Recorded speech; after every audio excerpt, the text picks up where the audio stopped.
आपने अक्सर कुछ लिब्रांडुओं को हिंदू धर्म पर यह सवाल उठाते जरूर देखा होगा कि हिंदू धर्म का अस्तित्व बौद्ध धर्म से पहले था ही नहीं। इस बात को साबित करने के लिए ये लोग एक झूठा तर्क देते हैं कि हमारे सनातन धर्म के किसी भी ग्रंथ और सभ्यता का प्रमाण बुद्ध से पहले कहीं नहीं मिलता। कंट्रोवर्सी क्रिएट करके भोले भाले लोगों के बीच फेमस होने का यह बहुत सस्ता तरीका है इन लोगों के हिसाब से वेद और शास्त्र 10वीं शताब्दी से पहले एग्जिस्ट ही नहीं करते थे। परंतु यदि मैं आपसे कहूं कि खुद बाबा साहेब डॉक्टर अंबेडकर इस बात को मानते थे कि भगवान बुद्ध ने भी वेदों का अध्ययन किया था, तो शायद कुछ लोगों के पैरों तले जमीन खिसक जाएगी। नीले लिब्रांडो इंटरनेट पर फेमस होने के लिए खूब झूठ फैलाते हैं कि वेद, उपनिषद, संस्कृत और व्याकरण बुद्ध के समय अस्तित्व में ही नहीं थे और ये सब बुद्ध के बाद में लिखे गए।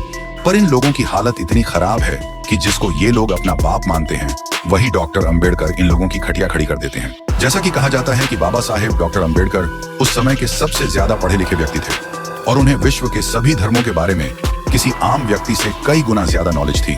बाबा साहेब डॉक्टर अंबेडकर अपनी पुस्तक बुद्धा एंड हिज धम्मा के पेज नंबर 11 पर खुद स्पष्टीकरण देते हुए लिखते हैं कि बुद्ध ने भी वेद, उपनिषद और व्याकरण का अध्ययन किया था।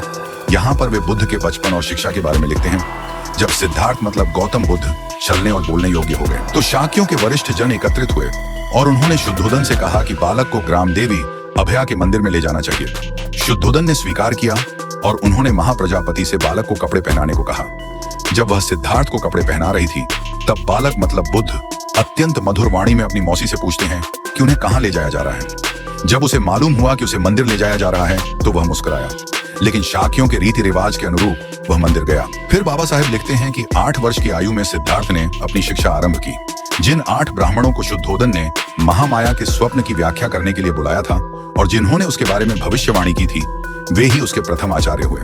जरा ध्यान दीजिएगा, इस लाइन में बाबा साहेब ने इनके एक और सबसे बड़े झूठ का पर्दाफाश किया है।